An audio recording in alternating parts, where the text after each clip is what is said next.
And welcome back to the Cover 3 podcast here on CBS Sports. That's Tom Fornelli. I'm Chip Patterson. Bowl season daily. Happy Wednesday morning or Wednesday afternoon, whenever you happen to be getting to this. I hope it's in the morning, or maybe you're taking this in with the nooner that we've got here on December 30th. We got 2 bowl games to break down for you. Unfortunately, no 3, as Iowa, Missouri was canceled due to a rise in COVID cases for the Missouri Tigers. So no Music City Bowl at 3:30. Our 2 games, Duke's Mayo Bowl, Wake Forest against Wisconsin. That game is at noon. And then the nightcap, one of our New Year's 6 games, is we've got Oklahoma and Florida, 8 p.m. kickoff from AT&T Stadium. Tom, the Duke's Mayo Bowl, Wake Forest and Wisconsin. This is a game that, if you want to look at the building, Wake Forest has some good juju around there, right? Like, this is where Wake Forest won like 55-52 or something stupid like that in a game against Texas A&M. A big statement win for Dave Clawson's program at the time. I don't know if we'll see 55-52 against Wisconsin in this particular game. We do have a line of Wisconsin about 7.5. It's been rising now up to 9.5. So certainly a lot of excitement behind the Badgers. Over under around 51.5. What's your feel for this game, and what are you going to be keeping an eye on? It's hard to have a solid feel here. You mentioned like that 55-52 game against A&M. When I tried to break this game down, I kind of lean towards the over here simply because I think that the total is a little too low based on the way Wisconsin's offense and defense have performed. But it's just, Wisconsin is such a difficult team to understand in 2020. Like, I think that at the heart, or at least my gut tells me, this is still a good team. Thought it was going to be a good team before the year began. But if you go through their season, you got to think like, okay, they're preparing for the season. Then the Big Ten says, nope, postponing. So they kind of halt, but they keep practicing. And then Big Ten says, no, we're coming back. We're going to play. All right, we're starting late. And then leading up, they start building back up to get ready.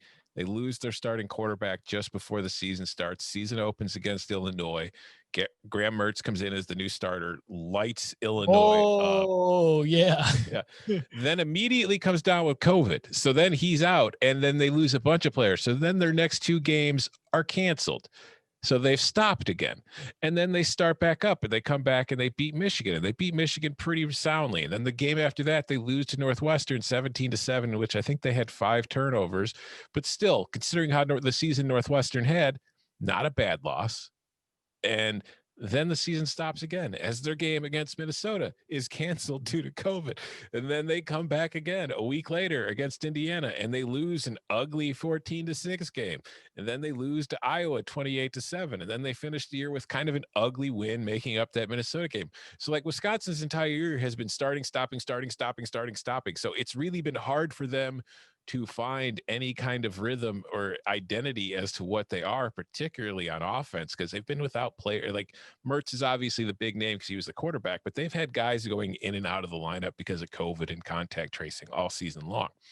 So I feel like if this is a Wisconsin team that's going into this bowl game at 100%, it's probably going to win, because I think it's better than Wake Forest. And I think particularly defensively, that gives it the advantage. So if I was going to take the spread, I would take the Badgers, but I'm leaning towards the over just because I do think that Wisconsin can get some points on the board. And I think that Wake's offense, it's creative enough, and Dave Clawson is smart enough that even going against a very good Wisconsin defense, I think that he could scheme some things up to get them to move the ball, get some big plays, to get some points on the board. So I don't think it's going to be like a shootout or anything, but I do think we're looking at a game where it might be like a, like 28, 24, 20. Wake can get to 20 without a doubt. Wake should be able to get to 20. And I totally agree with that. No Kenneth Walker at running back, but you still got Christian Beal-Smith.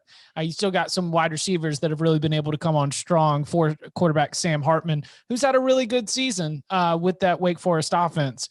Defensively, I am a little bit concerned, and that would be good for your over, with the fact against the game against Louisville on the Locks podcast. Loyal listeners of the Cover 3 podcast know I swore an oath to always take Wake Forest in games against Louisville for WikiLeaks reasons, but not having defensive end Boogie Basham, not having some other players in that line, in that defense, really did end up making a difference against Louisville. And I do think that, for example, like I wouldn't be surprised if we catch like a 2-touchdown Jake Ferguson performance for Wisconsin. Like I could absolutely see that.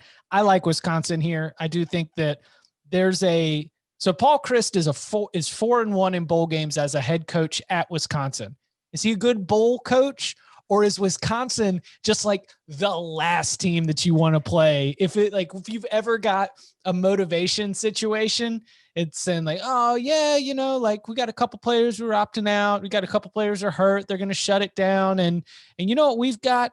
We've got 6'6", 330 pounds up and down the line, just ready to mash you. Like Jonathan Taylor's not there, but I still think Wisconsin can play bully ball in this game. Yeah, like you mentioned, they're 4-1 under Paul Chryst and bowls, and it's not like they've been playing, like pushovers. Like they beat USC in a Holiday Bowl, Western Michigan in the Cotton Bowl, okay, but that was also the PJ Fleck Group of 5 year. They've beaten Miami twice, and then last year their only loss under Paul Chryst was in the Rose Bowl to Oregon by a point, and that was with Justin Herbert having the best game of his career when his offensive coordinator finally realized, oh wait, the guy can run too. So. Like they've been good in bowl games. So yeah, I don't like Wake's chances, but I feel like the spread's getting a little too big. Okay, so 9.5 as we're sitting here and recording it. At 10, are you stay away, or at 10, are you buy back? At 10, I'd give Wake consideration if it gets to double figures for sure. I don't know if I'm playing it, but if I'm looking at it, I'm like, that's hard to pass up considering the kind of struggles that Wisconsin's shown on offense this year. Speaking of buyback, the Cotton Bowl, as we're sitting here recording for you fine folks in the early morning on Wednesday, we're not recording in the early morning, heads up. But like for those of you who are listening to this in the early morning on Wednesday, Oklahoma currently sitting at about 3-point favorite after opening as a 3-point underdog. And the reason for that is somewhat understandable. It is understandable because Kyle Pitts is out. Felt like we could have seen that one coming. He announced it a little while ago, but as we get closer, now we know that Kadarius Toney is out. Trevon Grimes is out. Jacob Copeland is out. And all of a sudden you're going through and you're like, wait a second. Did Florida just lose its top 4 pass catchers? Yes. But Kyle Trask is still there. There's still a Justin Shorter, who the Penn State transfer had some flash plays this season and some talent there at the wide receiver position that could be able to step up. This is a awesome quarterback matchup. Over under set at 68. I might not hate an over here. And if I want to take either side, I think I want to wait and see if this thing can trickle up closer to kickoff. If a bunch of Oklahoma money comes in and you can catch that thing north of 4, I think I'd jump in then. Yeah, no, I'm 100% with you. I think that if you're betting this game today, you want to wait as long as possible, see where the line gets, because I'm on Florida at +3, 3.5, some places right now. But I do think that the reaction has been overblown, and I get it because you just said they're without their 4 leading receivers. So it's not like you could make the argument that, oh, Florida's better than they are. It's just, this is like Barton has talked about it on the show all year. This is a Florida team that has 3 losses, but one of those losses was to LSU. And if you look at the box scores and like the win probabilities of that game, they should have won that game. It was kind of flukish that they lost it. But if you look at their other 2 losses, they've come to a Texas A&M team that was on the cusp of being a playoff team by 3 points on the road. And they lost to Alabama in the SEC title game, the best team in the country. Yeah, and they gave Alabama more trouble than just about anybody else in the country. So, like, this is a Florida team that is a playoff caliber football team. And Oklahoma, on the other side, is a team that lost 2 games early. It's coming into this one as a 7-game win streak. And we've talked about on the show over the past month or so how this was a team that was really catching its stride. And it was kind of like a dark horse to maybe be a playoff team if things broke in its direction. It's just, I still don't think this Oklahoma team is as good as Florida. And I think that obviously with the players that Florida's missing, that plays a huge role. And I think Oklahoma should win this game more often than not. It's just, I also feel like this is an overreaction, and the contrarian in me is wanting to be on the side. And I feel like I'm putting myself in a spot here where I could be very easily embarrassed and Oklahoma wins this game by like 25. But I also feel like Florida can win this game quite often. So if I'm getting points, that's where I want to go. But like you were saying, I would wait as long as possible, because I would bet that just based on this being a New Year's Six game and there being a lot more, generalized public action on it, you're going to see even more of an overreaction to Florida missing all those players. And you're going to see money coming in late on Oklahoma to push this number even larger. So yeah, I would sit and see how big this thing gets before jumping on the Gators. Dan Mullen, and this is probably where I'm finally in on it. Dan Mullen's 7-2 in bowl games. I would venture that most years Florida's second line across the 4 wide is about Mississippi State starter level. Mm-hmm. Like, I think that he's got Kyle Trask, and now he's got some Mississippi State wide receivers, and Dan Mullen's like, oh yeah, we know what to do with this out here. Like, he's dialed in. He can put a game plan together to figure out a way to do it. Lincoln Riley has yet to win a bowl game. Now, the man has made the college football playoff 3 years. So going 0-3 is like, yeah, but you lost an epic, wasn't it overtime against Georgia? It was at least an overtime against Georgia. Yeah. And then you lose to Alabama by 11 in the Orange Bowl. And then you lose to like one of the greatest college football teams of all time in LSU. So this Florida team is not Joe Burrow LSU without a doubt. And this Florida team, it's not far off though. Oof. Offensively anyway. Yeah. Sit on it, folks. They don't have the run game to be like the same level as that LSU offense was, but I just think that passing wise, they're not that far off.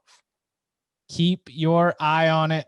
Dan Mullen, potentially the X factor, and definitely will be if Florida wins. Again, that game, 8 p.m. kickoff from Arlington, the site of the Rose Bowl a couple days later, Florida and Oklahoma. Tomorrow, we will be back in your feed early morning to preview the New Year's Eve action.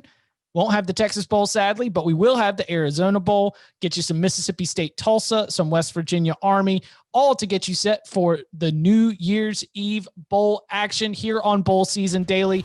Follow him on Twitter at Tom Fornelli. You can follow me at Chip_Patterson. Tom, thank you very much. Thank you.